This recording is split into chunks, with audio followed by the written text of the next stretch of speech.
We're going back to the fantasy world created by a Mr. J.R.R. Tolkien. Shout out to this guy. We're going to continue reading The Hobbit this day.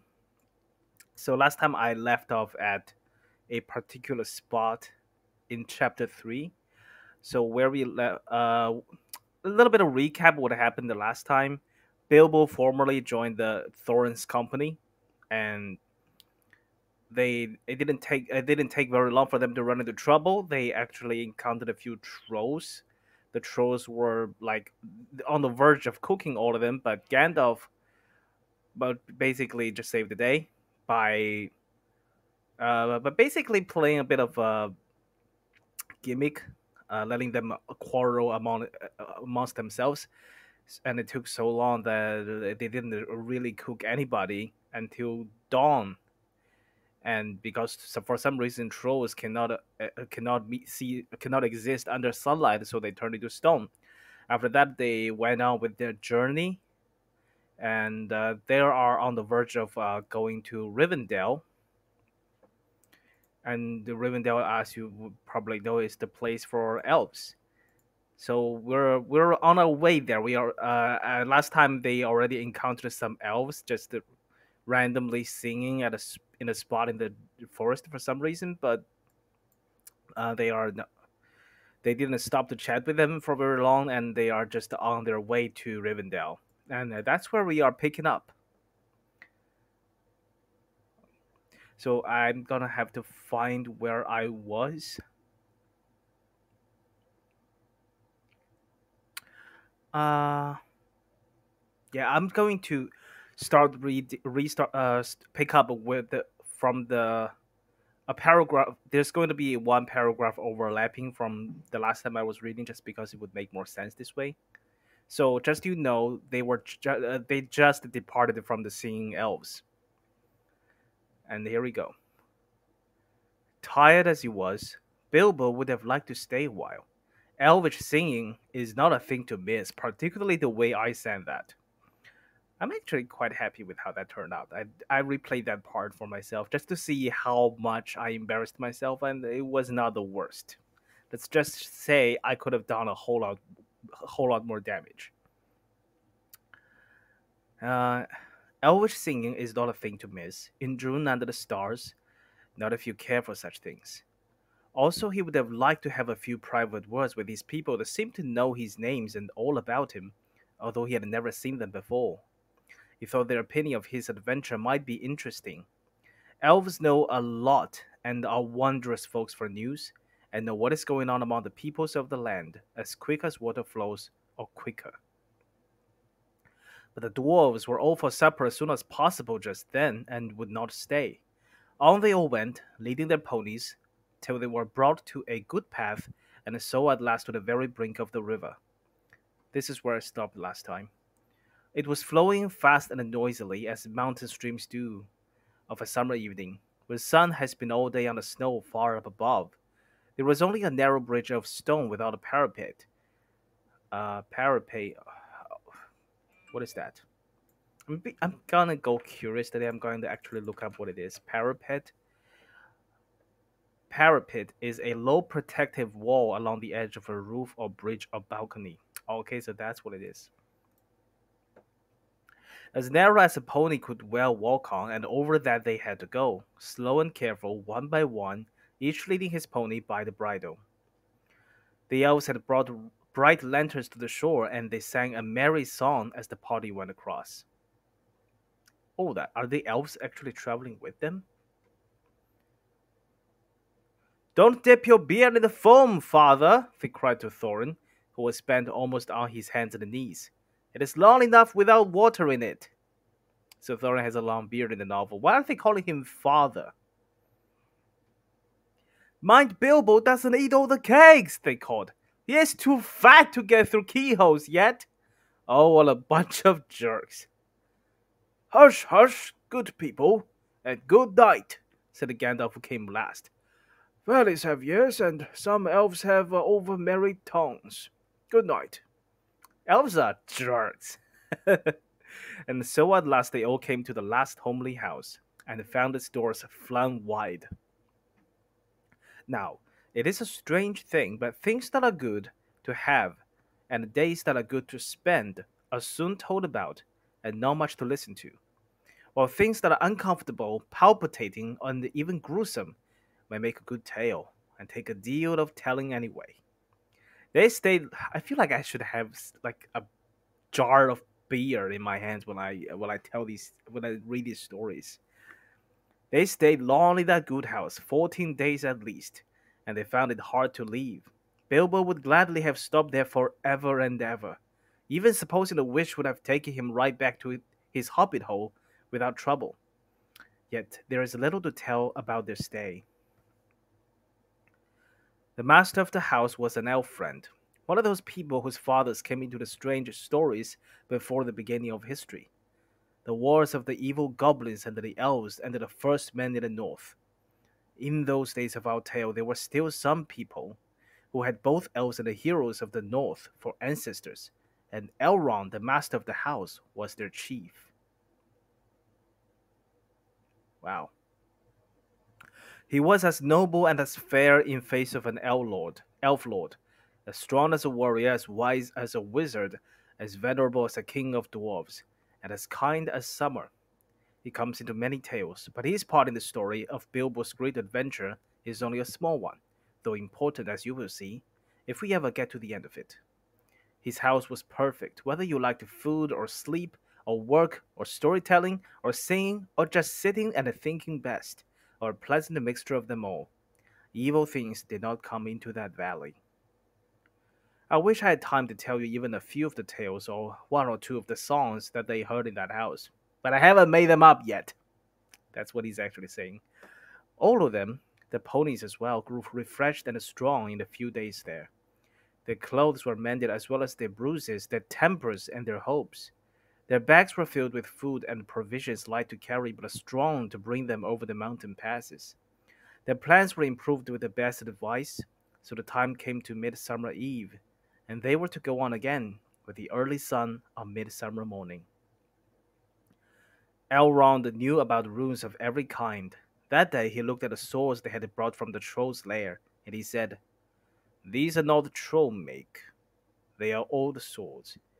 Very old swords of the high elves of the west, my king. They were made in Gondolin for the goblin wars. They must have come from a dragon's hoard or goblin plunder, for dragons and the goblins destroyed that city many ages ago. This Thorin, the runes named Orcrist, the goblin cleaver in the ancient town of Gondolin. It was a famous blade. This Gandalf was Glamdring, foe hammer that the king of Gondolin once wore. Keep them well." "Whence did the trolls get them, I wonder?" said Thorin, looking at his sword with new interest. "I could not say," said Elrond, "but one may guess that your trolls had plundered other plunderers, or come on the remnants of all the robberies in some hold in the mountains. I have heard that there are still forgotten treasures of old to be found in the deserted caverns of the mines of Moria, since the dwarf and the goblin war." Thorin pondered these words. "I will keep this sword in honor," he said. "May it soon cleave goblins once again. A wish that is likely to be granted soon enough in the mountains," said Elrond. "But show me now your map." It's kind of hard to do Elrond's voice if we're just imagining how he talks in the movies, because Hugo Weaving has this very unique way of speaking. He kind of minces his words without feeling like he means to, but sometimes he means to, like Mr. Anderson.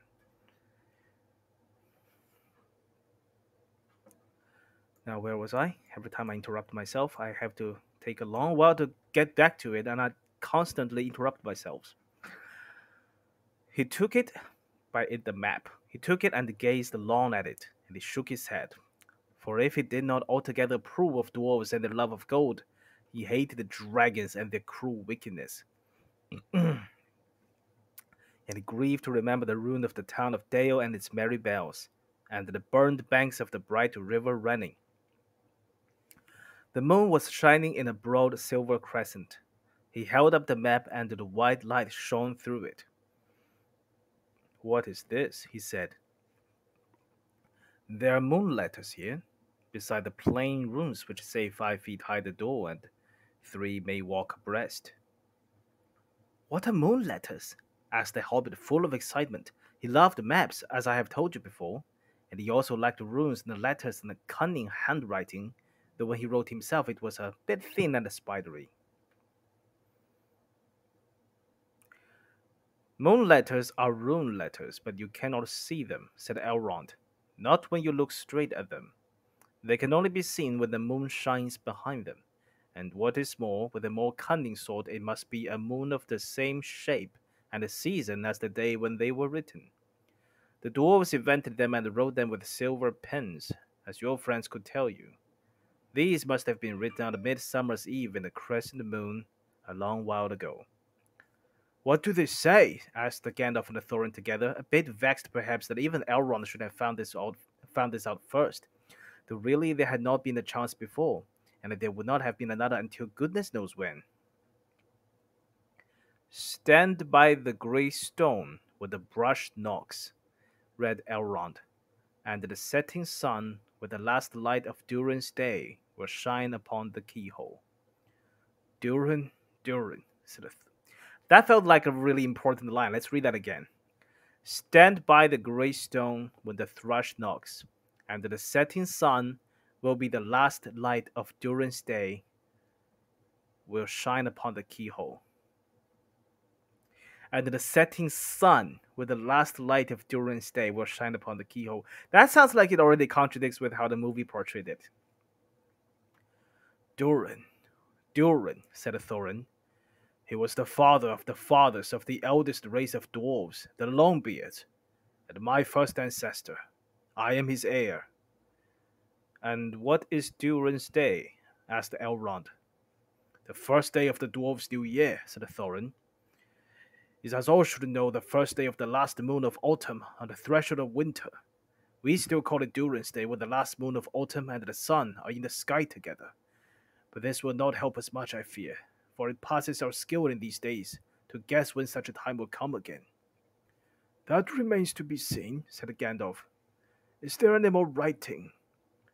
None to be seen by this moon, said Elrond, and they gave the map back to Thorin, and then they went down to the water to see the elves dance and sing upon the midsummer's eve. So this is midsummer, and they have until the end of autumn to get to where they want to go. That's probably that gives them maybe 4 months time. The next morning was a midsummer's morning, as fair and fresh as could be dreamed. Blue sky and never a cloud, and the sun dancing on the water. Now they rode away amid songs of farewell and a good speed, with their hearts ready for more adventure, and with the knowledge of the road they must follow over the misty mountains to the land beyond. Oh, that was the end of chapter 3. Chapter 3 really was the Rivendell chapter. I liked it. Okay, going on to chapter 4, it's called Overhill and Underhill. So which part is this supposed to be about? I don't know.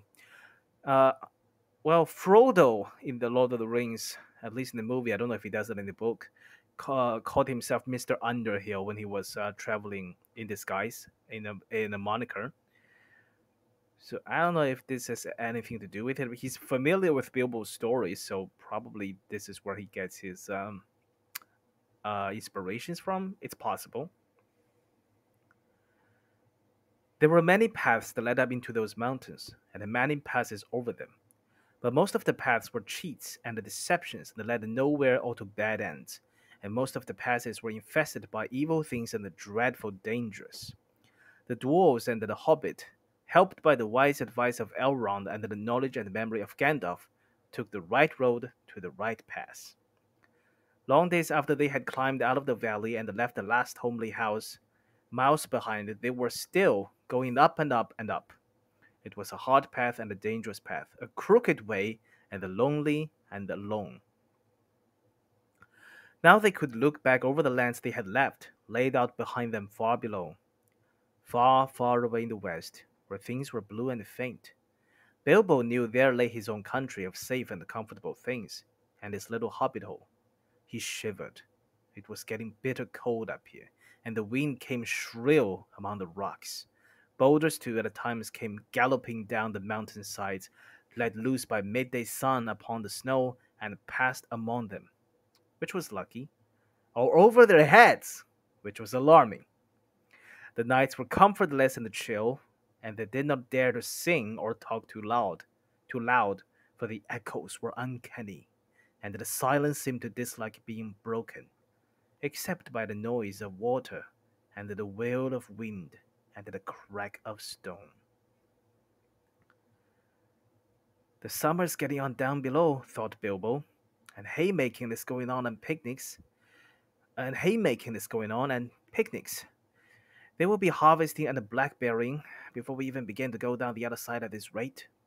And the others were thinking equally gloomy thoughts, although when they had said goodbye to Elrond in the high hope of his midsummer morning, they had spoken gaily of the passage of the mountains and of riding swift across the lands beyond. They had thought of coming to the secret door in the lonely mountain, perhaps that very last moon of autumn, and perhaps it will be Durin's day. Oh, and perhaps it will be Durin's day, they had said. Only Gandalf had shaken his head and said nothing.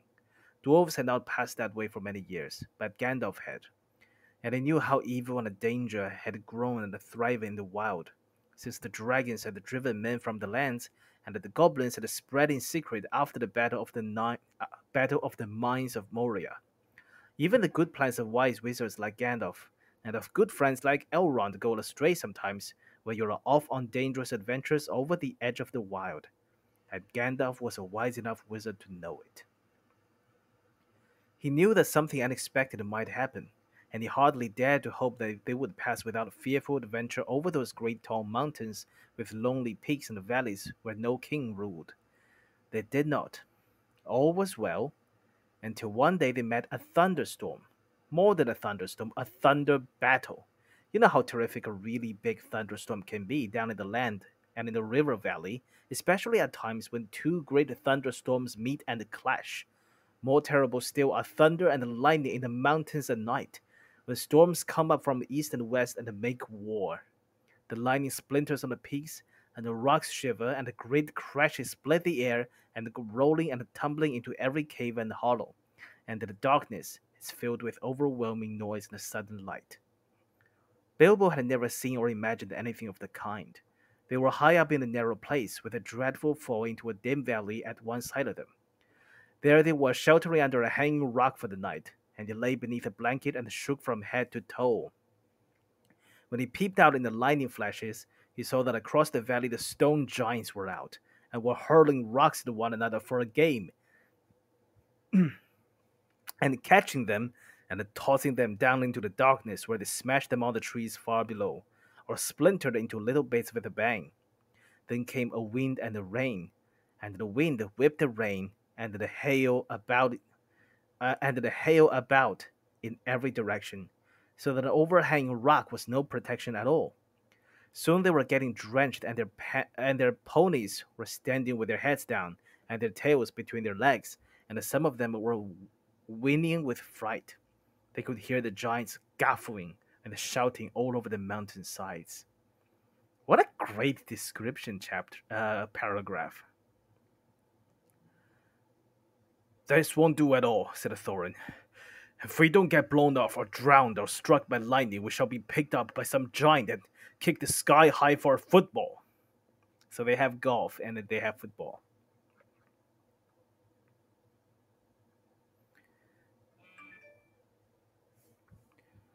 Well, if you know of anywhere better, take us there, said Gandalf, who was feeling very grumpy and was far from happy about the giants himself. I love that he gave Gandalf this grumpy character, and I think Ian McKellen played it so well. It's very easy to imagine that side of him.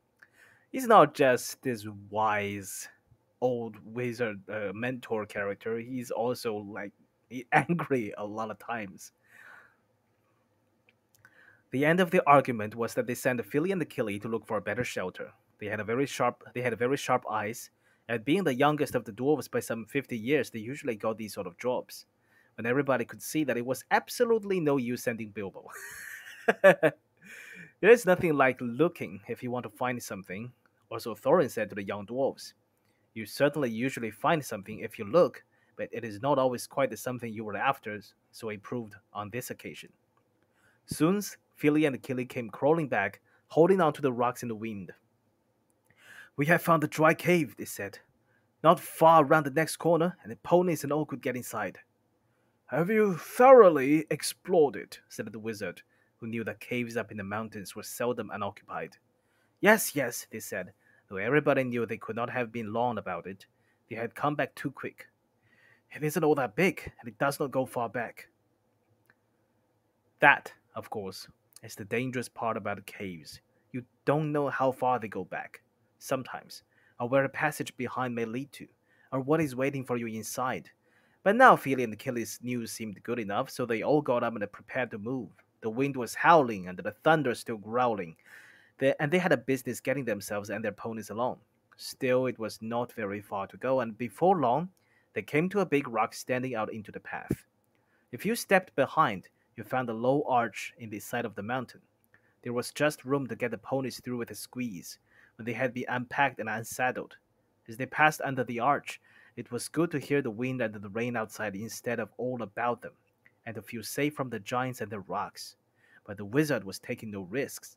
He lit up his wand, as he did that day in Bilbo's dining room that seemed so long ago, if you remember, and by its light they explored the cave from end to end. It seemed quite a fair size, but not too large and mysterious. It had a dry floor and some comfortable nooks. At one end there was room for the ponies, and there they stood, mighty glad of the change, steaming, and champing in their nose bags. Owen and Gloin wanted to light a fire at the door to dry their clothes. But Gandalf would not hear of it. So they spread out their wet things on the floor and got dry ones out of their bundles. Then they made their blankets comfortable, got out their pipes and the blue smoke rings, which Gandalf turned into different colors and set it dancing up by the roof to amuse them. It pays so much to have Gandalf in the party. He has makes this light and a night and a day difference. They talked and forgot about the storm, and discussed what each would do with his share of the treasure, when they got it, which at the moment did not seem so impossible. And so they dropped off to sleep one by one. And that was the last time they used the ponies, packages, baggages, tools, and the paraphernalia that they had brought with them. Oh no, something's gonna go wrong. It turned out a good thing that night that they had brought little Bilbo with them, after all, for somehow he could not go to sleep for a long while, and when he did sleep, he had very nasty dreams. He dreamed that a crack in the wall at the back of the cave got bigger and bigger, and opened wider and wider, and he was very afraid but could not call out or do anything but lie and look. Then he dreamed that the floor of the cave was giving way, and he was slipping, beginning to fall down, down, goodness knows where to. At that he woke up with a horrible start, and found that part of his dream was true. A crack had opened at the back of the cave, and was already a wide passage. He was just in time to see the last of the pony's tails disappearing into it. Of course, he gave a very loud a yell as a hobbit can give, which is surprising for their size. Out jumped the goblins. Big goblins, great ugly looking goblins, lots of goblins, before you could say rocks and blocks. There were 6 to each dwarf at least, and 2 even for Bilbo, and they were all grabbed and carried through the crack before you could say tinder and flint. But not Gandalf. Bilbo's yell had done that much good. It had wakened him up wide in a splintered second, and when goblins came to grab him, there was a terrific flash like lightning in the cave, a smell like gunpowder, and several of them fell dead. Jeez. The crack closed with a snap, and the Bilbo and the dwarves were on the wrong side of it. Where was Gandalf? Of that neither they nor the goblins had any idea, and the goblins did not wait to find out. They seized the Bilbo and the dwarves and hurried them along. It was deep, deep, dark, such as only goblins that have taken to living in the heart of the mountains can see through. The passages there were crossed and tangled in all directions, but the goblins knew their way, as well as you do to the nearest post office. It's always a little weird, when uh, when authors did they write novels that are set in like medieval times or just ancient times or such as this. This is a fantasy time, but it's supposed to happen a long time ago. But they make references to things that are modern day, like post office. I mean, post office has a long history, but it's pretty modern compared to this. Hmm.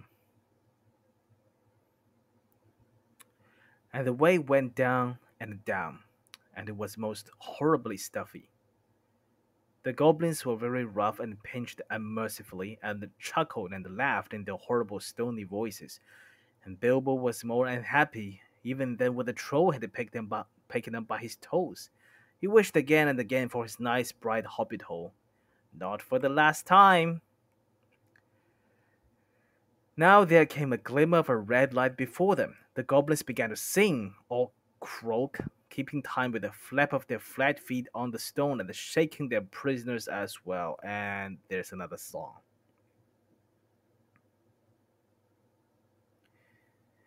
I vaguely remember this from the movie, but that was I remember in the movie that it wasn't a tune at all. So yeah, how am I supposed to do this?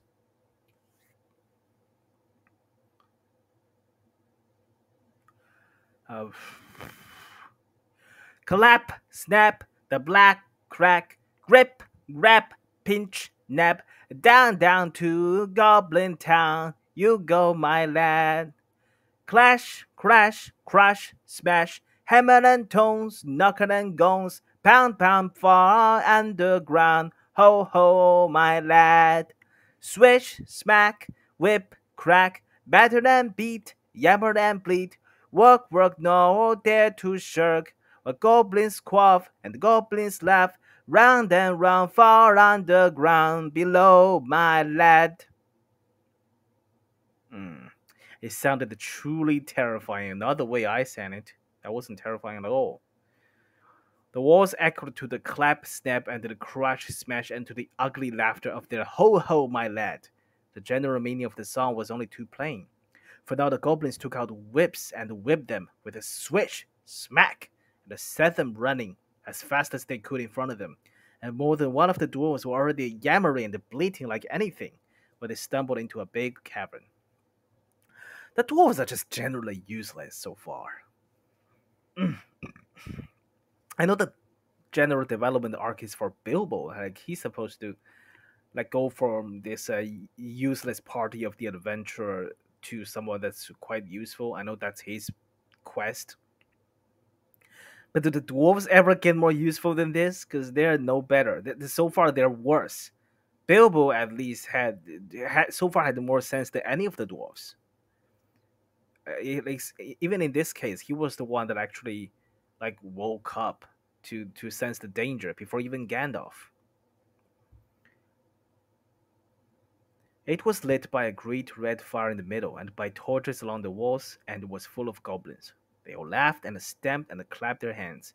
When the dwarves, with poor little Bilbo at the back and the nearest to the whips, came running in, while the goblin drivers whooped and cracked the whips behind.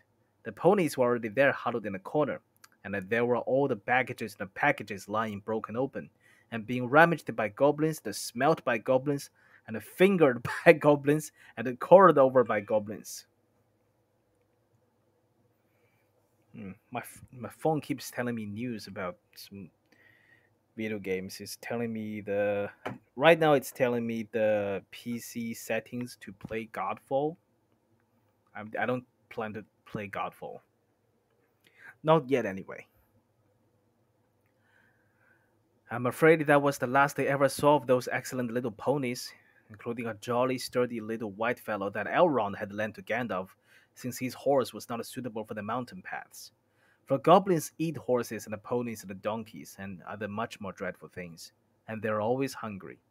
Just now, however, the prisoners were thinking only of themselves. The goblins chained their hands behind their backs and linked them all together in a line, and they dragged them to the far end of the cavern with little Bilbo tugging at the end of the rope.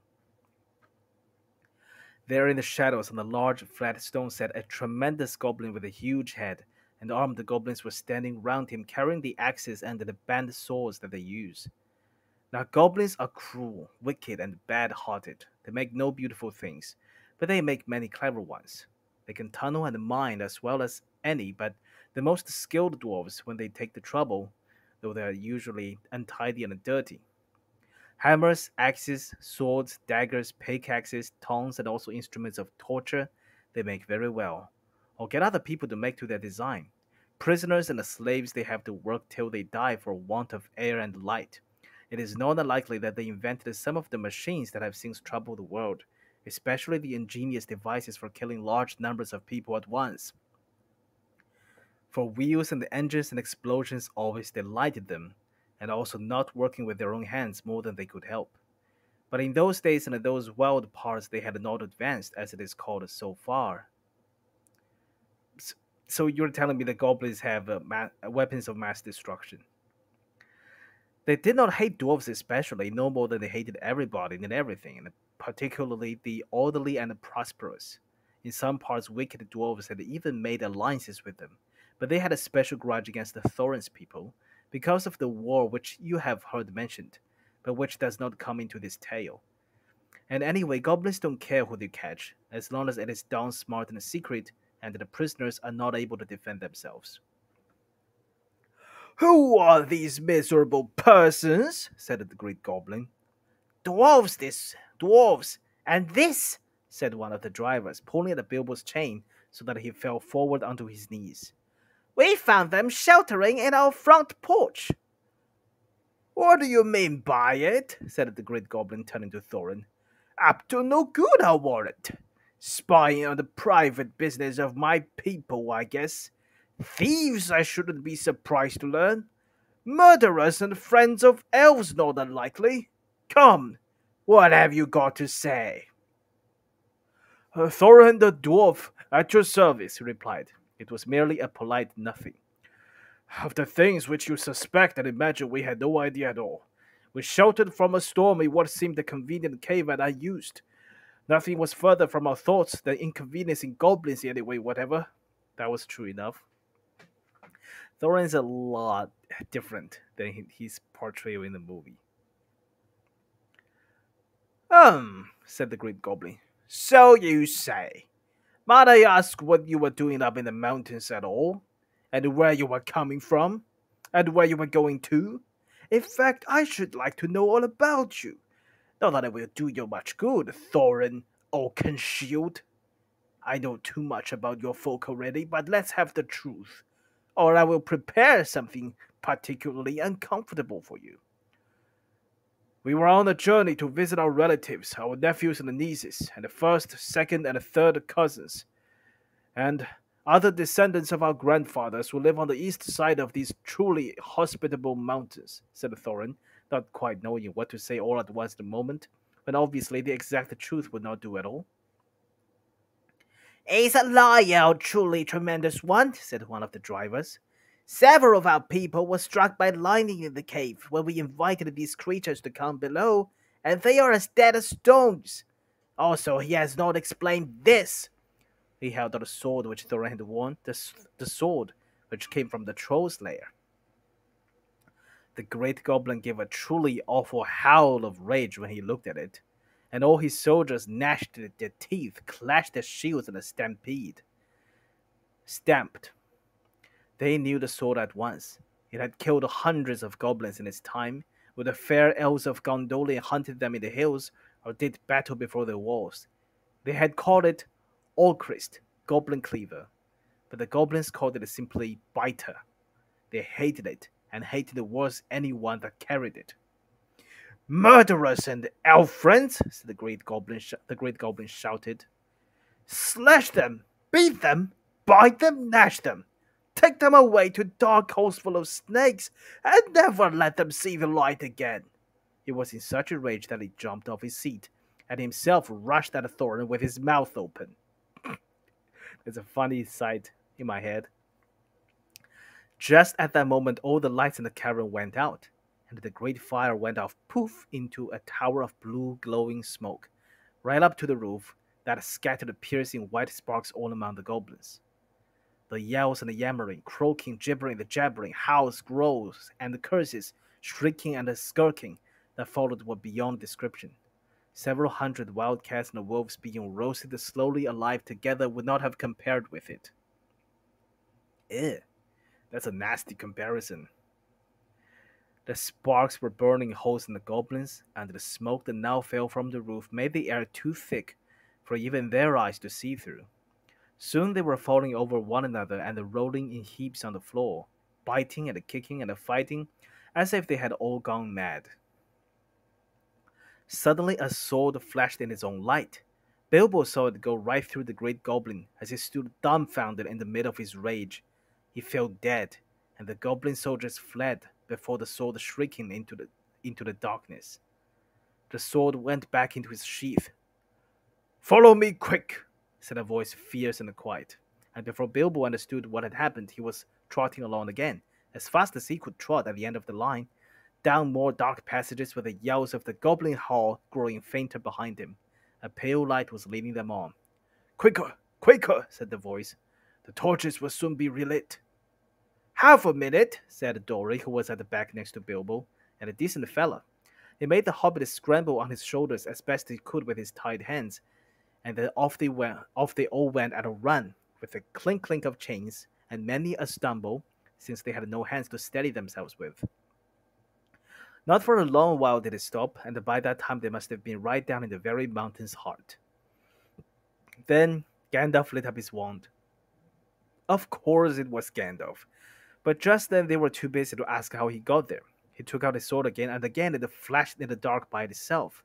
It burned with a rage that made it gleam if goblins were about. Now it was bright as blue flame for delight in the killing of the great lord of the cave. Whoever made that sword, do you think they... I know it glows when orcs and goblins are near, but that's such a nasty move when the goblins like to see a sword that's famed for killing their kind, and it glows in their presence. It's like the sword is literally mocking them. It made no trouble whatever of cutting through the goblin chains and setting all the prisoners free as quickly as possible. This sword's name was Glamdring, the Foehammer, if you remember. The goblins just called it a beater, and hated it worse than biter if possible. Orcris too had been saved, for Gandalf had brought it along as well, snatching it from one of the terrified guards. Gandalf thought of most things, and though he could not do everything, he could do a great deal for friends in a tight corner. "Are we all here?" said he, handing his sword back to Thorin with a bow. "Let me see. 1, that's Thorin. 2, 3, 4, 5, 6, 7, 8, 9, 10, 11. Where are Philly and Killy? Here they are, 12, 13. And here's Mr. Baggins, 14. Well, it might be worse, and then again it might be a good deal better. No ponies and no food, and no knowing quite where we are, and hordes of angry goblins just behind. On we go." On they went.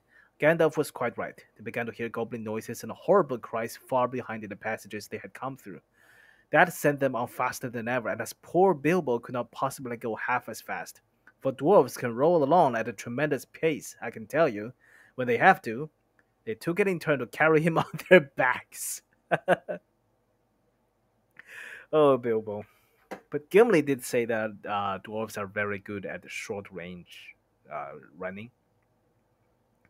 Still, goblins go faster than dwarves, and these goblins knew the way better. They had made the paths themselves and were madly angry. So that do what they could. The dwarves heard the cries in the house getting closer and closer. Soon they could hear even the flap of the goblin feet. Many, many feet, which seemed only just round the last corner. The blink of red torches could be seen behind them in the tunnel they were following, and they were getting deadly tired. Oh, why did I ever leave my hobbit hole?"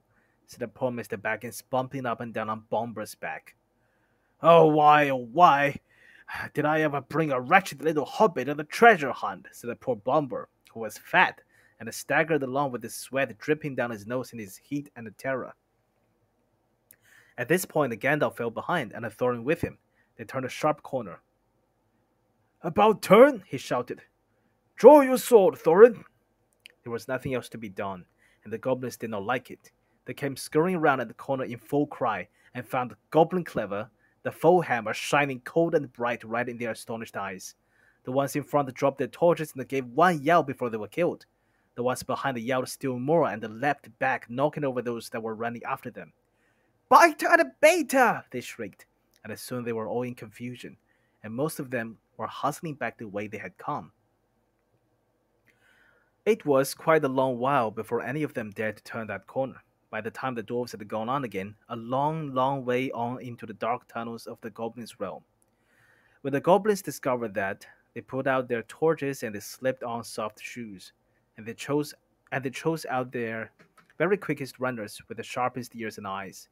These ran forward as swift as weasels in the dark, and with hardly any more noise than bats.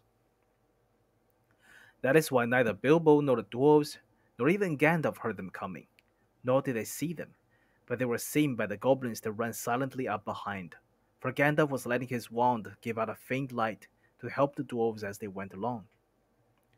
Quite suddenly, Dory, now at the back again carrying Bilbo, was grabbed from behind in the dark. He shouted and fell, and the hobbit rolled off his shoulders into the blackness, bumped his head on hard rock, and remembered nothing more. Oh boy. This is a really hefty chapter. We've gone on for 40 minutes. I want to go on. I don't know if I can complete another full chapter, but I really want to go on. This is getting so intense, and I'm kind of in the zone. And my vocal cords are feeling fine so far. I may very well regret this, but I want to go on. So, chapter 5, Riddles in the Dark. Oh boy. Oh, this is gonna do a number on my throat, but we'll see what happens.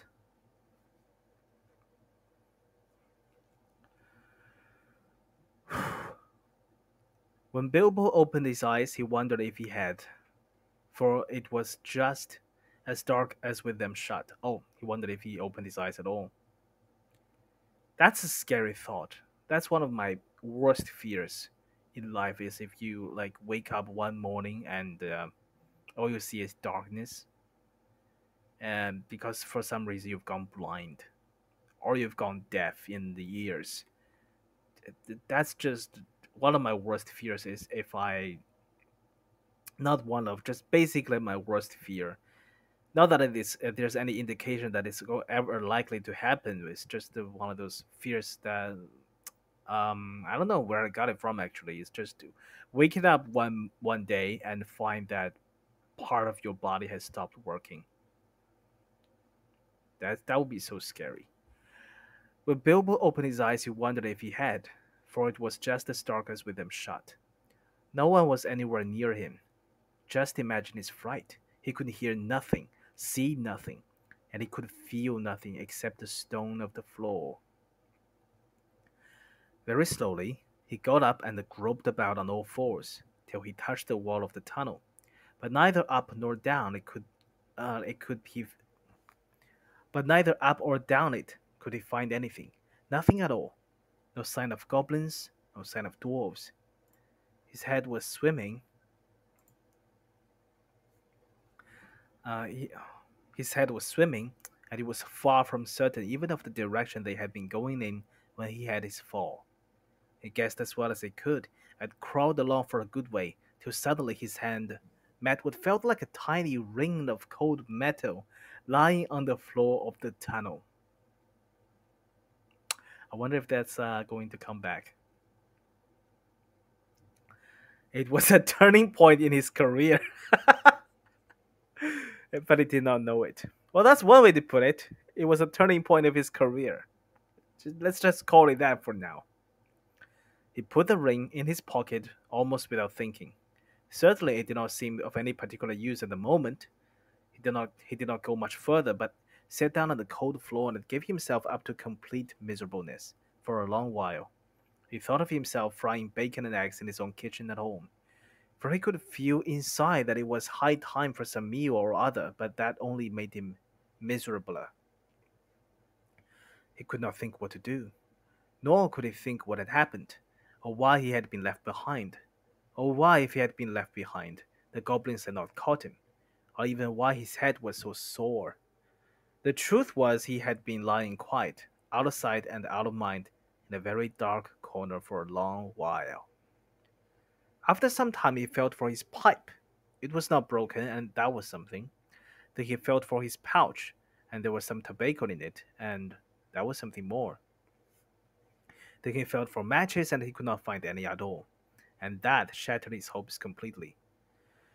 Just as well for him as agreed when he came to his senses. Goodness knows what the striking of matches and the smell of tobacco would have brought on him out of dark holes in that horrible place. Still, at the moment he felt very crushed. But in slapping all his pockets and feeling all around himself for the matches, his hand came on the hilt of his little sword, the little dagger that he got from the trolls, and that he had quite forgotten. Nor fortunately had the goblins noticed it as he wore it inside his breeches. Now he drew it out. It shone pale and dim before his eyes. So it is an elvish blade too, he thought, and goblins are not very near, and yet not far enough. But somehow he was comforted. It was rather splendid to be wearing a blade made in Gondolin for the goblin wars of which so many songs had sang, and also he had noticed that such weapons made a great impression on goblins that came upon them suddenly. Go back? He thought. No good at all. Go sideways? Impossible. Go forward? Only thing to do. On we go. So up he got, and trotted along, with his little sword held in front of him and one hand feeling the wall, and his heart all of a patter and a pitter. Now certainly Bilbo was in what's called a tight place, but you must remember it was not quite so tight for him as it would have been for me or for you. Hobbits are not quite like ordinary people, and after all, if their holes are nice cheery places and properly aired, quite different from the tunnels of the goblins. Still, they are more used to tunneling than we are, and they do not easily lose their sense of direction underground, nor when their heads have recovered from being bumped. Also, they can move very quietly, and hide easily, and recover wonderfully from falls and bruises, and they have a fund of wisdom and wise saying that men have mostly never heard of, or have forgotten long ago. I should not have liked to have been in Mr. Baggins's place all the same. The tunnel seemed to have no end. All he knew was that it was still going down pretty steadily, and keeping in the same direction in spite of a twist and a turn or two. There were passages leading off to the side every now and then, as he knew by the glimmer of his sword, or could feel with his hand on the wall. Of these he took no notice, except to hurry past for fear of goblins, or half imagined dark things coming out of them. On and on he went, and down, and still he heard no sound of anything except the occasional whir of a bat by his ears, which startled him at first, till it became too frequent to bother about. I do not know how long he kept on like this, hating to go on, not daring to stop.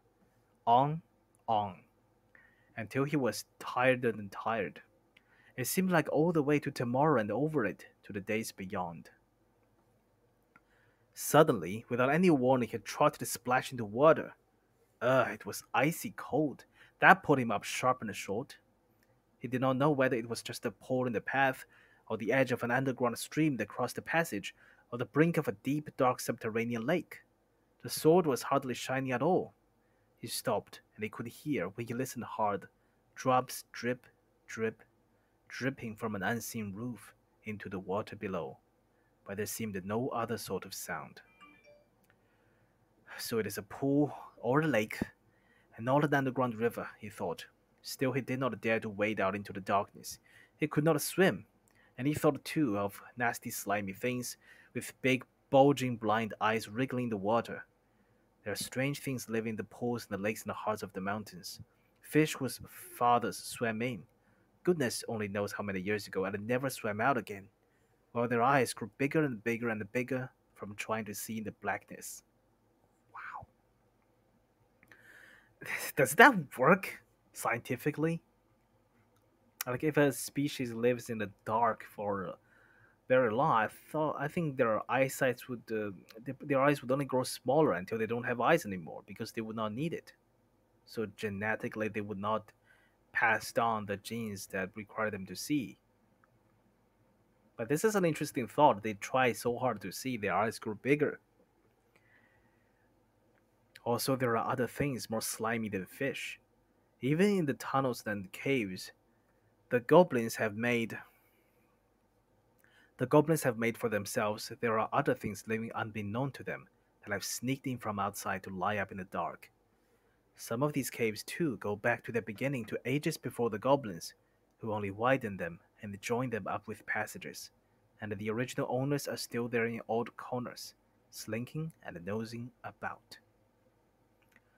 Deep down here by the dark water lived old Gollum, a small, slimy creature. I don't know where he came from, nor who or what he was. He was Gollum. Ah, Tolkien, you are too humble with yourself. You know exactly who he is. Now, he probably didn't know by the time he was writing this, but he was Gollum, as dark as darkness, except for the two big round pale eyes in his thin face. He had a little boat, and he rowed about quite quietly on the lake, for a lake it was, wide and deep and deadly cold. He paddled it with large feet dangling over the side, but never a ripple did it make. Not he.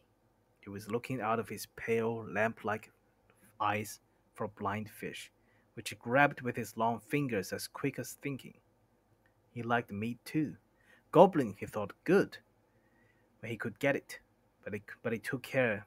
But he took care they never found him out. He just throttled them from behind, if they ever came down along anywhere near the edge of the water while he was prowling about. By the way, there's a new Lord of the Rings game coming out. It's just called Gollum. So I don't know what it's about. So far, it does not seem very impressive, but I hope things improve as we edge towards its release date.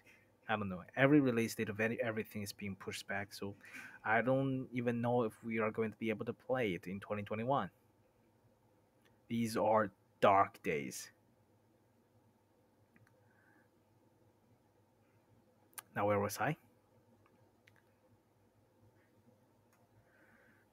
Um, Roots of the mountain. Okay, they had come on the lake when they were tunneling down long ago, and they found they could go no further. So there their road ended in that direction, and there was no reason to go that way, unless the great goblin sent them. Sometimes he took a fancy for fish from the lake, but sometimes neither goblin nor fish came back. Actually, Gollum lived on a slimy island of rock in the middle of the lake. He was watching Bilbo now from the distance with his pale eyes like telescopes. Bilbo could not see him, but he was wondering a lot about Bilbo, for he could see that he was no goblin at all. Gollum got into his boat and they shot out from the island, while Bilbo was sitting on the brink altogether flummoxed and at the end of his way and his wits.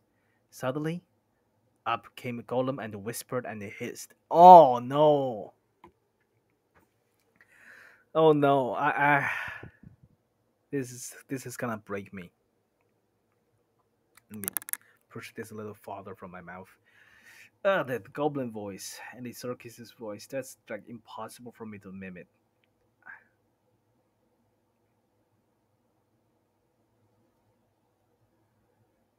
Hmm.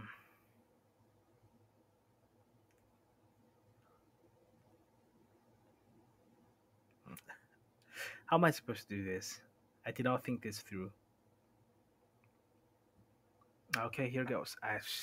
My best attempt, but whew, make no mistake. I'm not I'm not attuned to do this kind of work. Blessings and splashes, my precious. Oh my god, that's terrible. Blessings and splashes, my precious. I don't think I have the throat can do this today. Let me try to find his voice from the movies. Thieves. Packages. They stole it from us. That's not accurate, but it's better. Blessings and splashes, my precious. I guess it's a choice feat. Maybe I should give him a different voice. I guess it's a choice feast. At least a tasty morsel it makes us, Gollum. Whew. At least the tasty morsel it make us. I'm just probably have to repeat everything just so we can understand what he said.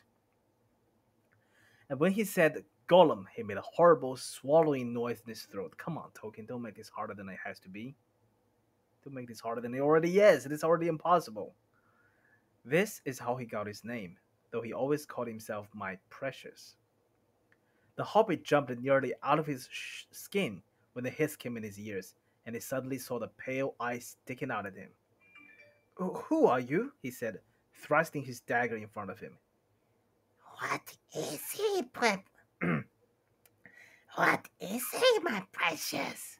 Whispered Gollum, who always spoke to himself through never having anyone else to speak to.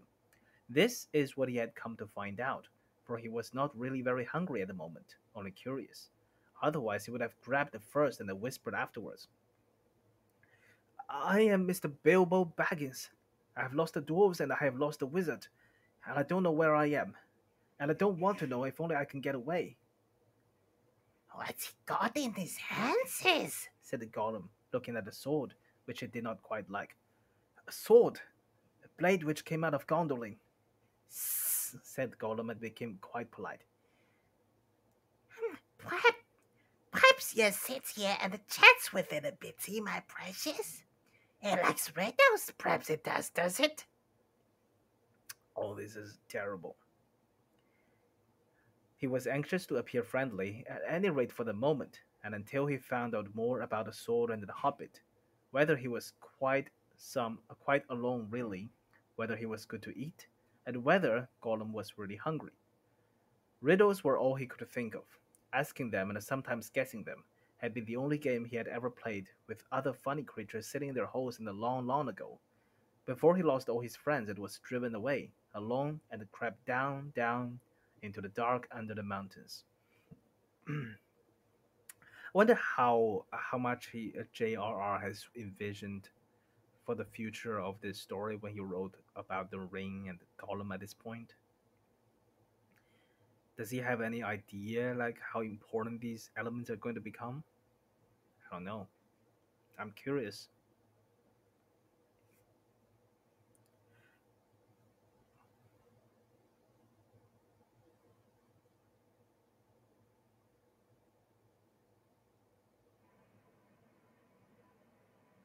Oh, did I miss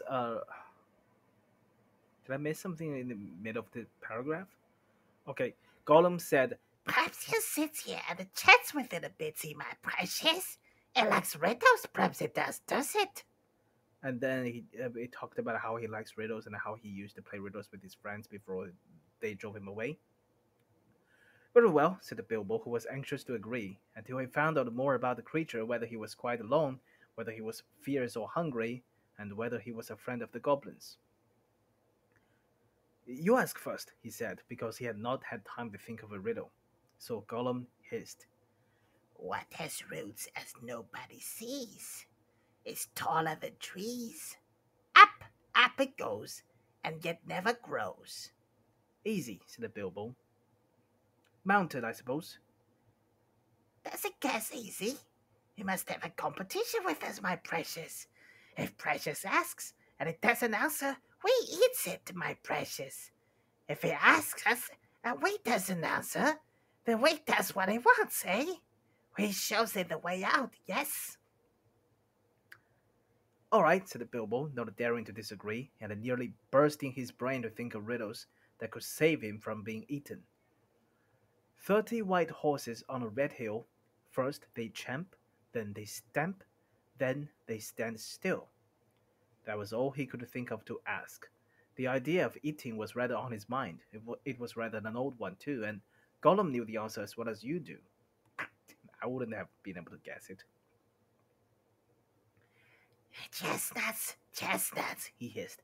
Teeth, my precious, but we has only 6. Then he asked his second. Voiceless it cries, wingless flutters, toothless bites, mouthless mutters. Half a moment, cried Bilbo, who was still thinking uncomfortably about eating. Fortunately, he had once heard something rather like this before, and then getting his wits back, he thought of the answer. Wind. Wind, of course, he said, and he was so pleased that he made up one on the spot. This will puzzle the nasty little underground creature, he thought. An eye in the blue face saw an eye in the green face. That eye is like to this eye, said the first eye, but in low place, not in high place. Hmm, I don't think this one made it into the movie. Sss, said Gollum. He had been underground a long, long time and was forgetting this sort of thing. But just as Bilbo was beginning to hope that the wretch would not be able to answer, Gollum brought up memories of ages and ages and ages before, when he lived with his grandmother in a hole in the bank by a river. Yes, my precious, he said. Sun on the daisies, it means it does. Sun on the daisies. Does that work? An eye in the blue face saw an eye in the green face. That eye is like to this eye, said the first eye, but in the low place, not in the high place. It's sun on the daisies? I don't know. I don't know. But someone explain that to me. But these ordinary above ground everyday sort of riddles were tiring for him. And they reminded him of days when he had been less lonely and sneaky and nasty, and that put him out of temper. Which is more, they made him hungry, so this time he tried something a bit more difficult and more unpleasant.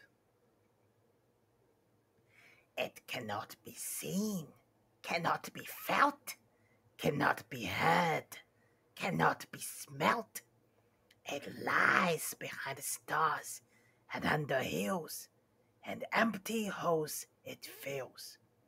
It comes first and follows after, ends life, kills laughter. Unfortunately for Gollum, Bilbo had heard that sort of thing before, and the answer was all round him anyway. Dark, he said, without even scratching his head and putting on his thinking cap. I mean, that's the only part of that riddle that's not very good is they were like surrounded by darkness totally, and you generally don't want to make up a puzzle that whose answer is like right in front of the person that you're trying to trick. But I guess Gollum doesn't see that. He's so used to the darkness. It's not really darkness to him. A box without a box without hinges, key, or lid, yet golden treasure inside is hid. He asked to gain time until he could think of a really hard one. This he thought a dreadfully easy chestnut, though he had not asked it in the usual words. But it proved a nasty poser for Gollum. He hissed to himself, and still he did not answer. He whispered and spluttered. After some while, Bilbo became impatient. Well, what is it? He said. The answer's not a kettle boiling over, as you seem to think from the noise you're making. Oh my god, Bilbo, you're still sassy. Give us a chance. Let us give us a chance, my precious. My precious. Well, said Bilbo after giving him a long chance. What about your guess? But suddenly Gollum remembered thieving from nests long ago, and sitting under the river bank teaching his grandmother to suck. Axes, He hissed. axes it is. Then he asked. Alive without breath, as cold as death, never thirsty, ever drinking, only male, never clinking. He also, in his turn, thought this was a dreadfully easy one, because he was always thinking of the answer, but he could not remember anything better at the moment. He was so flustered by the egg question. All the same, it was a poser for poor Bilbo, who had never had anything to do with the water, if he could help it. I imagine you know the answer, of course, or can guess it as easy as winking, since you are sitting comfortably at home and have not a danger of being eaten to disturb your thinking. No, it would have caught me on the spot. I would have been eaten. And let's be honest, I'll be fucking delicious. Bilbo said and cleared his throat once or twice, but no answer came. After a while, Gollum began to hiss with pleasure to himself. Is it nice, my precious? Is it juicy?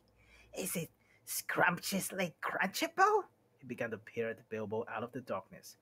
Half a moment, said the hobbit, shivering. I gave you a good long chance just now. He must make haste. Haste! Said Gollum, beginning to climb out of his boat onto the shore to get at Bilbo. When he put his long, webby foot in the water, a fish jumped out in a fright, and it fell on Bilbo's toes.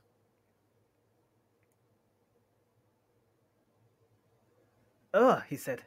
It is cold and clammy, and so he guessed. Fish. Fish, he cried. It is fish!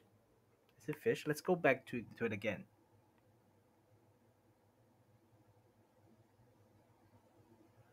Alive without breath, as cold as death, never thirsty, ever drinking, all in mail, never clinking.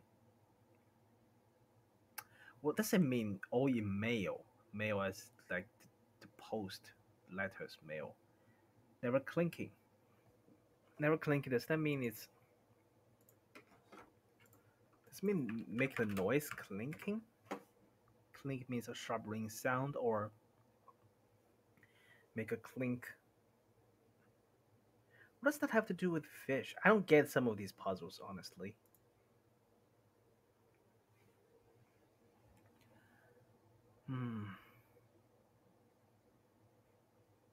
Gollum was dreadfully disappointed, but Bilbo asked another riddle as quick as ever he could, so that Gollum had to get back into his boat and think. No legs lay on one leg, two legs sat near on three legs, four legs got some. It was not really the right time for this riddle, but Bilbo was in a hurry. Gollum might have had some trouble guessing it if he had asked it at another time.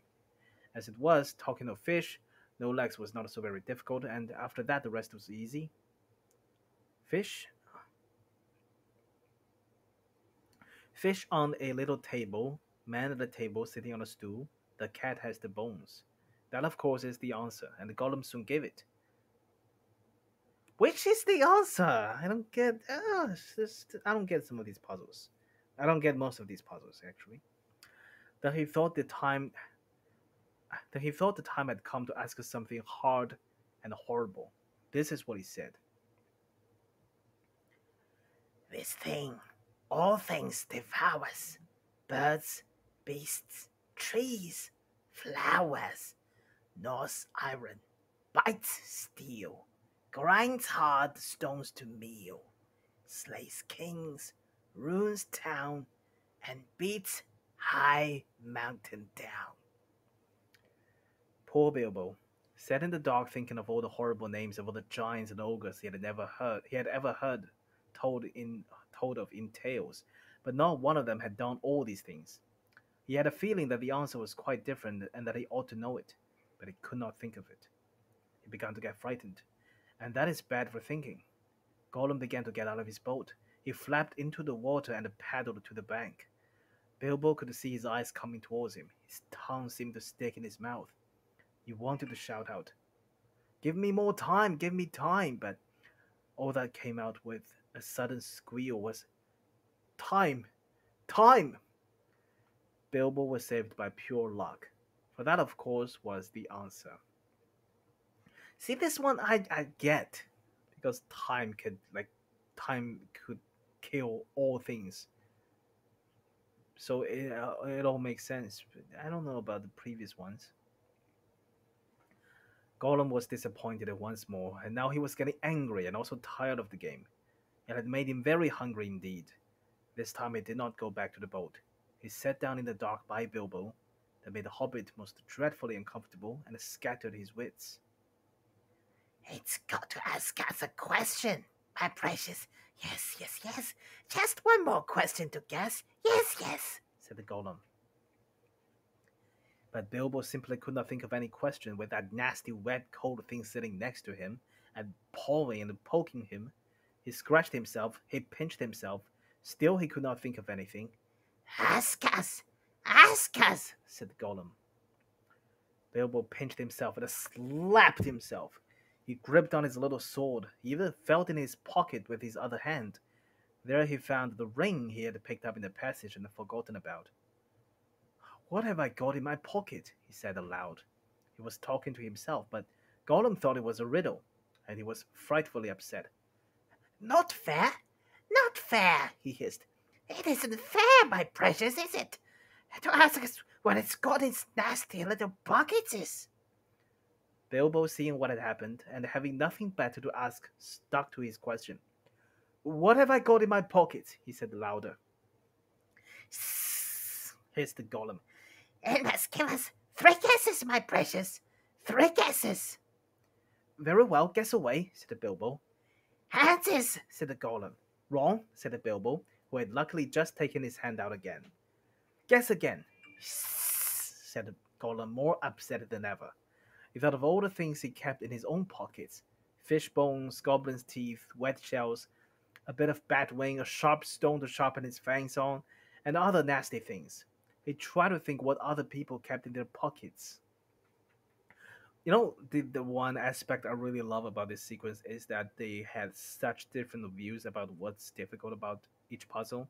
Like this puzzle, Bilbo thought it was, it's just, it's very easy, but Gollum just found it very hard, and then the other way around, and now this, when Gollum thinks of pockets, I'm starting to talk in Gollum, but when he thinks of pockets, things in the pockets, he got fish bones, goblin's teeth. These two people, Gollum and Bilbo, they just can't relate. They can't relate to each other in any way. Okay, where were we? He tried to think what other people kept in their pockets. Knife! He said at last. Wrong, said Bilbo, who had lost his some time ago. Last guess. Now, Gollum was in a much worse state than when Bilbo had asked him the egg question. He hissed and spluttered and rocked himself backwards and forwards, and slapped his feet on the floor, and wriggled and squirmed, but still he did not dare to waste his last guess. Come on, said Bilbo. I am waiting. He tried to sound bold and cheerful, but he did not feel at all sure how the game was going to end, whether Gollum guessed right or not. Time's up, he said. String! Or nothing, shrieked Gollum, which was not quite fair, walking in 2 guesses at once. Both wrong, cried Bilbo, very much relieved, and he jumped at once to his feet, put his back to the nearest wall, and held out his little sword. You know, that's not really fair on Bilbo's part. If somebody else wants me to guess what's in his pockets and I guessed it wrong, he declares it wrong after my 3 guesses, I would ask him to show what's actually in his pockets to prove that I was wrong. Because otherwise, how would I know? He knew, of course, that the riddle game was sacred and of immense antiquity, and even wicked creatures were afraid to cheat when they played at it. But he felt he could not trust this slimy thing to keep any promise at a pinch. Any excuse would do for him to slide out of it, and after all that last question had not been a genuine riddle according to the ancient laws. So there really is ancient law about riddling? But at any rate, Gollum did not at once attack him. He could see the sword in Bilbo's hand. He sat still, shivering and whispering. At last, Bilbo could wait no longer. Well, he said, what about your promise? I want to go. You must show me the way. Did we say so, precious? Show the nasty little baggins the way out. Yes, yes. But what has it got in its pockets, eh? Not string, precious, but not nothing. Oh no, Gollum!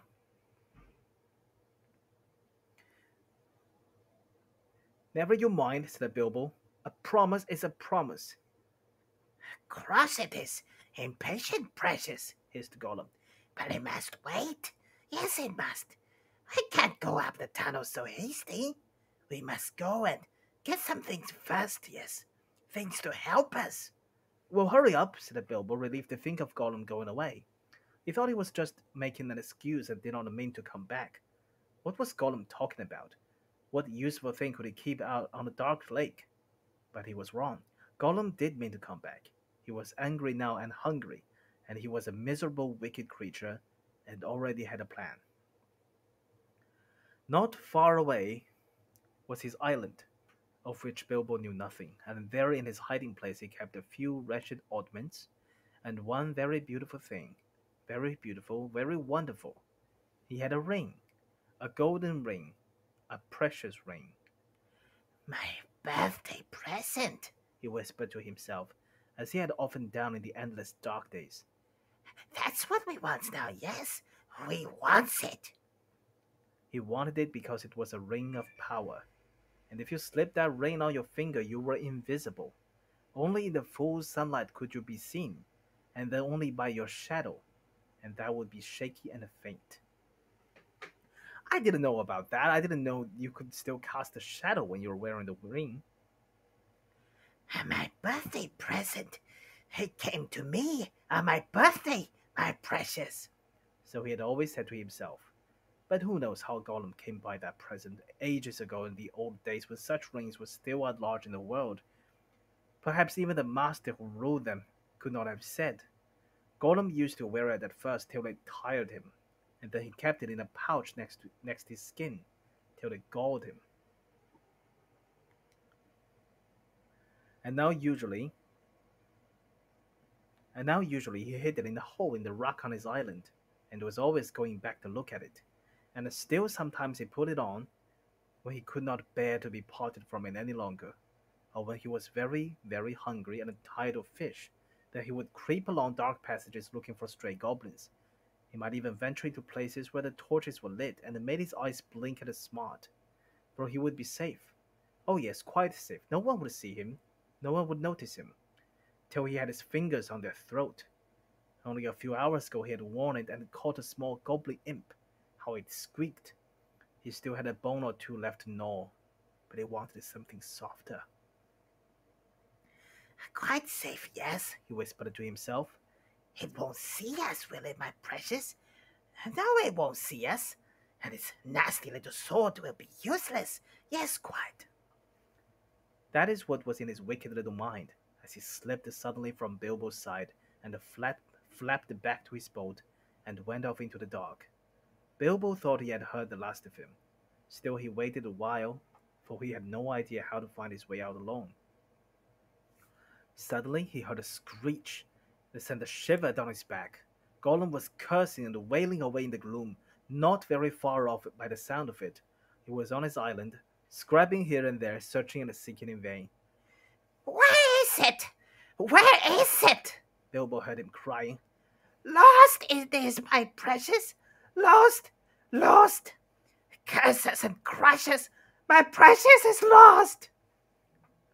Ah, my voice is going. What's the matter? Bilbo called. What have you lost? He mustn't ask us, Shrieked Gollum. Not its business, no, Gollum. It's lost.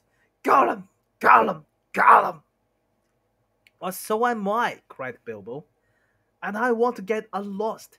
And I won the game, and you promised. So come along. Come and let me out, and then go on with your looking. Utterly miserable as Gollum sounded, Bilbo could not find much pity in his heart, and he had a feeling that anything Gollum wanted so much could hardly be something good. Come along, he shouted. No, not yet, precious, Gollum answered. We must search for it. It's lost, Gollum.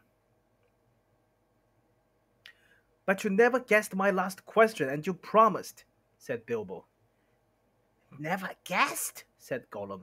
Then suddenly out of the gloom came a sharp hiss. What has it got in its pockets?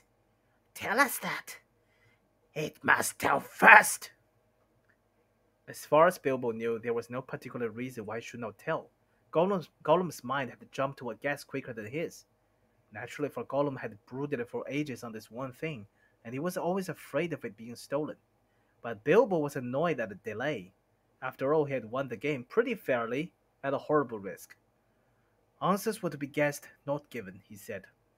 But it wasn't a fair question, said Gollum. Not a riddle, precious, no.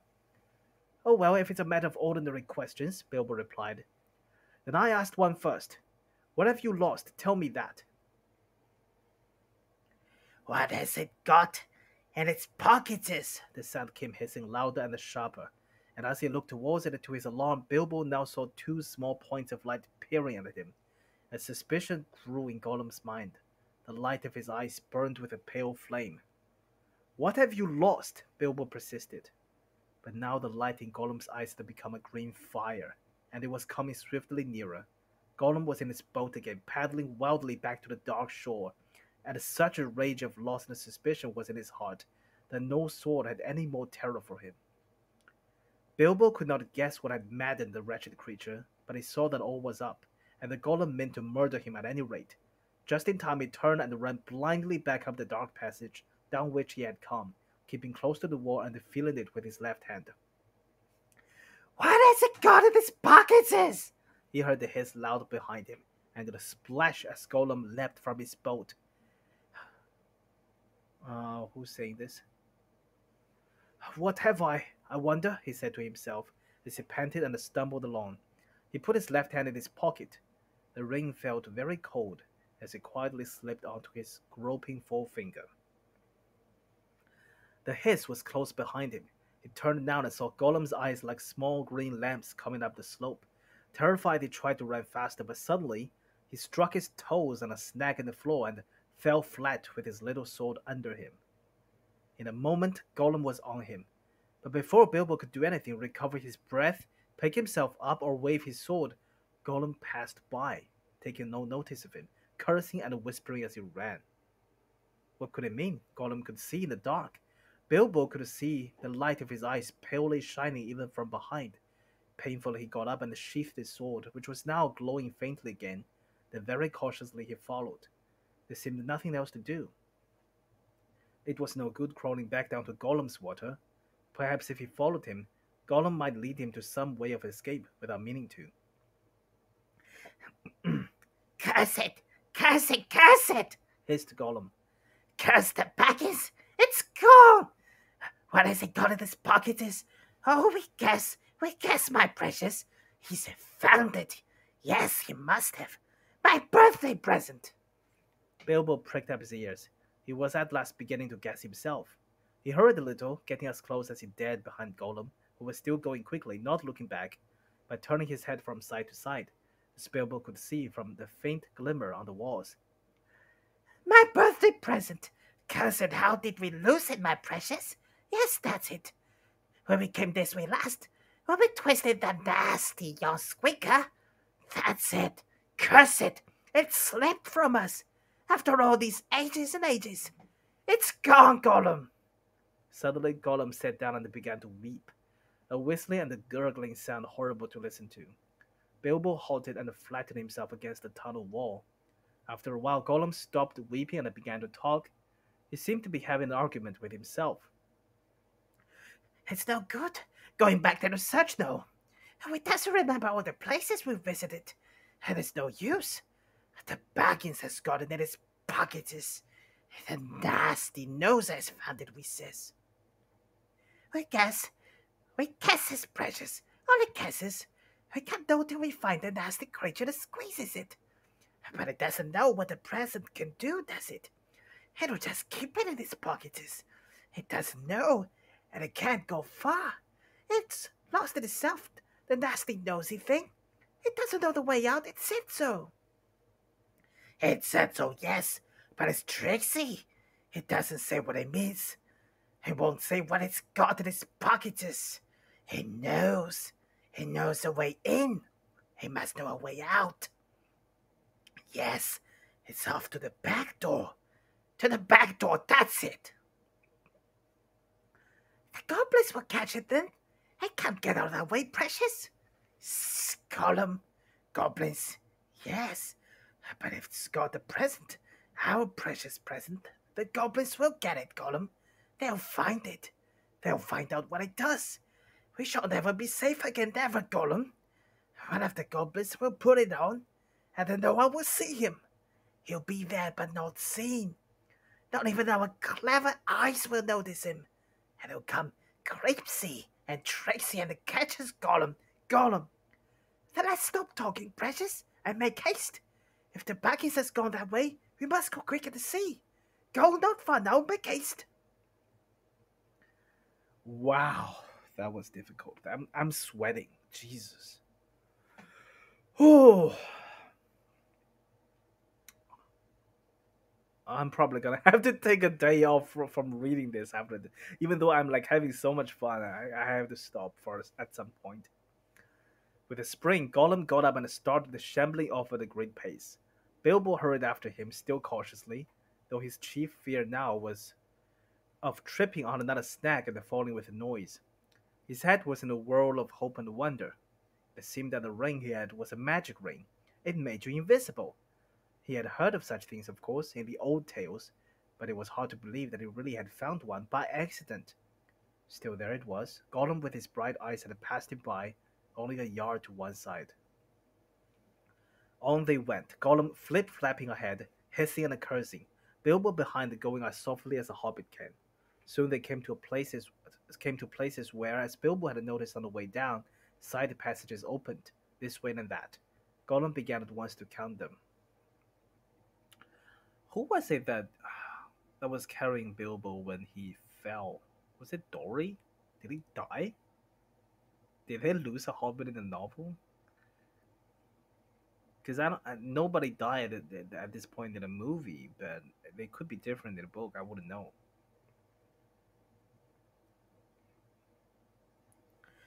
Gollum began at once to count them.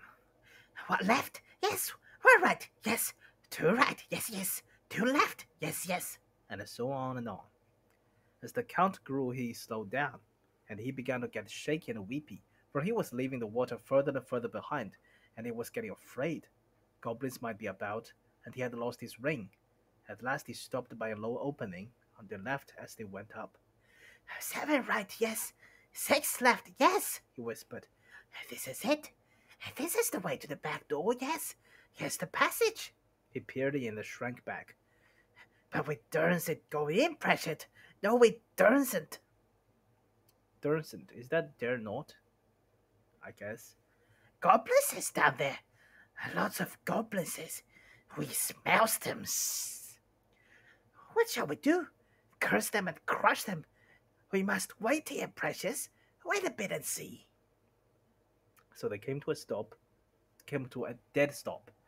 Gollum had brought Bilbo to the way out after all, but Bilbo could not get in. There was Gollum sitting humped up right in the opening, and his eyes gleamed cold in his head as he swayed it from side to side between his knees.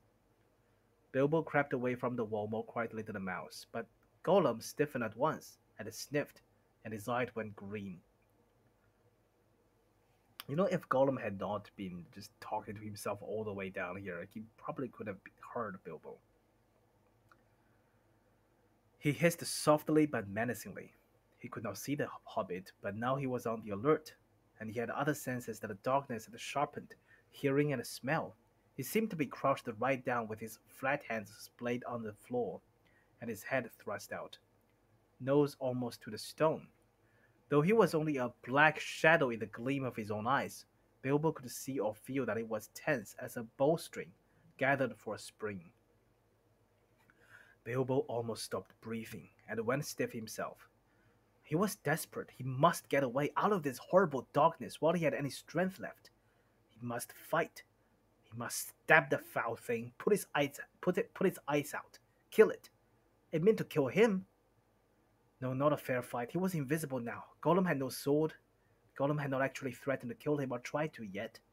And he was miserable, alone, lost. A sudden understanding, a pity mixed with horror, welled up in Bilbo's heart. A glimpse of endless unmarked days without light or hope of betterment. Hard stone, cold fish, sneaking and whispering. All these thoughts passed in the flash of a second. He trembled, and then quite suddenly in another flash, as if lifted by a new strength and resolve, he leapt. No great leap for a man, but a leap in the dark. Straight over Gollum's head he jumped, 7 feet forward and 3 in the air. Indeed, had he known it, he only just missed the crack in his skull on the low arch of the passage. Well done, Bilbo. Gollum threw himself backwards and grabbed as the hobbit flew over him, but too late.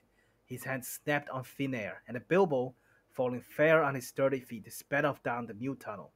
He did not turn to see what Gollum was doing. There was a hissing and a cursing almost at his heels at first. Then he stopped. All at once, there came a blood-curdling shriek, filled with hatred and despair. Gollum was defeated. He dared go no further. He had lost his prey, and lost too the only thing he had ever cared for, his precious. The cry brought Bilbo's heart to his mouth, but still he held on. Now faint as an echo, but menacing, the voice came behind him. Thief! Thief! Thief! Baggins! We hate it! We hate it! We hate it forever!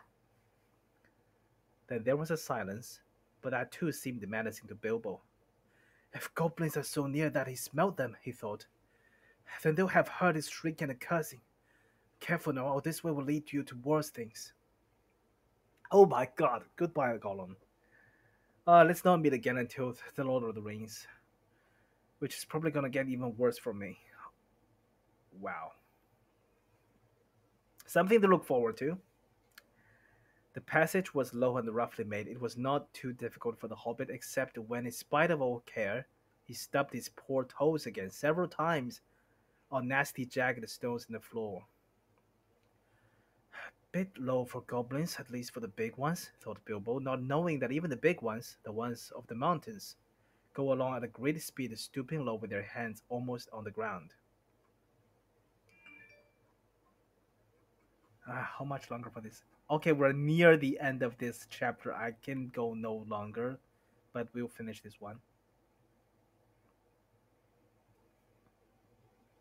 Soon the passage that had been sloping down began to go up again, and after a while it climbed steeply. That slowed Bilbo down. But at last the slope stopped, the passage turned a corner and it dipped down again, and there, at the bottom of a short incline, he saw, filtering round another corner, a glimpse of light. Not red light as of fire or lantern, but a pale, out-of-door sort of light. Then Bilbo began to run. Scuttling as fast as his legs would carry him, he turned the last corner and came suddenly right into an open space, where the light, after all that time in the dark, seemed dazzlingly bright. Really, it was only a leak of sunshine in through a doorway, where a great door, a stone door, was left standing open. Bilbo blinked, and then suddenly he saw the goblins. Goblins in full armor with drawn swords sitting just inside the door, and watching it with wide eyes, and watching the passage that led to it. They were aroused, alert, ready for anything. They saw him sooner than he saw them. Yes, they saw him, whether it was an accident or a last trick of the ring before he took a new master. It was not on his finger. With yells of delight, the goblins rushed upon him.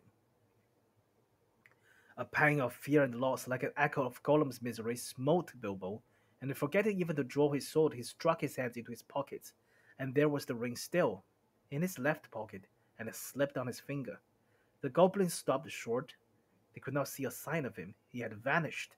They yelled twice as loud as before, but not so delightedly. "Where is it?" they cried. "Go back up the passage," some shouted. "This way," some yelled. "That way," others yelled. "Look out for the door," bellowed the captain. Whistles blew, armor clashed, swords rattled. Goblins cursed and swore and ran hither and thither, falling over one another and getting very angry. There was a terrible outcry, to-do, and a disturbance.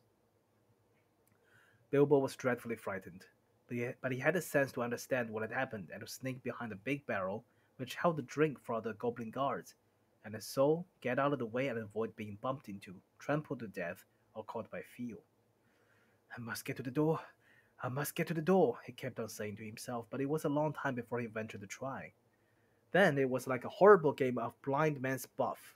The place was full of goblins running about, and the poor little hobbit dodged this way and that, was knocked over by a goblin who could not make out what he had bumped into, scrambled away on all fours, slipped between the legs of the captain just in time, got up, and ran for the door. It was still ajar, but the goblin had pushed it nearly so. Bilbo struggled, but he could not move it. He tried to squeeze through the crack. He squeezed, and it stuck. It was awful. His buttons had got wedged on the edge of the door and the doorpost. They could see outside into the open air. There were a few steps running down into a narrow valley between tall mountains. The sun came out from behind a cloud and shone bright on the outside of the door, but they could not get through. Suddenly, one of the goblins inside shouted, "There's a shadow by the door! Something is outside!" Bilbo's heart jumped into his mouth. He gave a terrific squirm. Buttons burst off in all directions. He was through, with a torn coat and a waistcoat, leaping down the steps like a goat, while bewildered goblins were still picking up his nice brass buttons on the doorstep. Of course, they soon came down after him, hooting and howling and hunting among the trees. But they don't like the sun. It makes their legs wobble and their heads giddy. They could not find Bilbo with the rain on, slipping in and out of the shadow of the trees, running quick and quiet, and keeping out of the sun. So soon they went back grumbling and cursing to guard the door. Bilbo had escaped. End of chapter. Holy shit! That took a lot out of me. I might have to go to sleep right away. But wow, that was so great. That was just an awesome chapter to read. I mean, probably I didn't do it justice. Oh, I don't know if I even dare to replay this part for myself. This is such a step forward for Bilbo as a character. Like he is starting to show his wits. I mean, he's still just scared all around, but who wouldn't be? But he kept his head cool enough. He had time to he kept his wits enough to make up riddles on the spot and guess them correctly, and he just wiggled himself out of the situation. So obviously, this is probably the most important chapter in the entire Hobbit book in terms of the whole lore. Bilbo found the ring, and as I said, I don't know if J.R.R. Tolkien had any idea how he was going to use these elements in the future. But by this point, there's nothing sinister about the ring. It's just a magic ring that makes you invisible. It's a special ring, but out of all this, I think the Hobbit is kind of like an introduction chapter into the world of Middle Earth. It's like each chapter is one aspect of it. Uh, like you got the Hobbit chapter, the first one. Second chapter is more like the troll chapter. Third chapter was elf, and was that the fourth one? No, the fourth one was the goblin chapter, and the fifth one was Gollum and the ring. So they each chapter kind of had its little theme, a little well-rounded story, little peek into one aspect of this world, and it is really interesting that way. But also, when you only look at the Hobbit novels, it's like it's not that special. I mean, we know different because we are fortune tellers. We know what's going to happen in the future. But just looking at this book, this is just one of those things. Just the magic ring. It's just one of those magical things that fantastic in this fantasy land, and it's really curious to go back and look at it from that light. And I'm not sure how much the rain is going how big a part the rain is going to play. I think it's pretty much just a magical artifact for the protagonist to explain some of his hiding abilities. I guess just making hobbits naturally good at hiding and being unnoticeable is not good enough. So we have to give him some tools to make him completely invisible.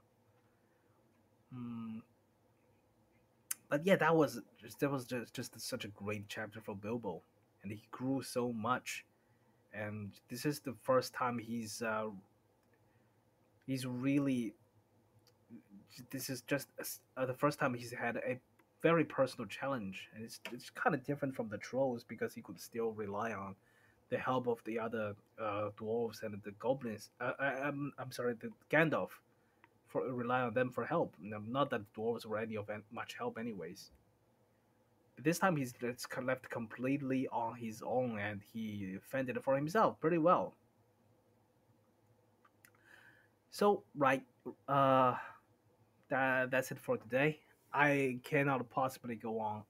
In the ideal world, I would just I really would want to just binge binge all the book, the whole book, right from start to finish, because I would really like to keep reading. This is getting so good, but unfortunately, that's not possible with my current state, and we're just gonna have to stop for today and next time we will be starting chapter 6. Let's have a sneak peek. What is the title of chapter 6? It's called Out of the Frying Pan into the Fire. So yeah, things are not slowing down. Um, well, thank you very much for watching and listening to this, whether you are watching this on Twitch or watching this on YouTube, where I will be putting the video later.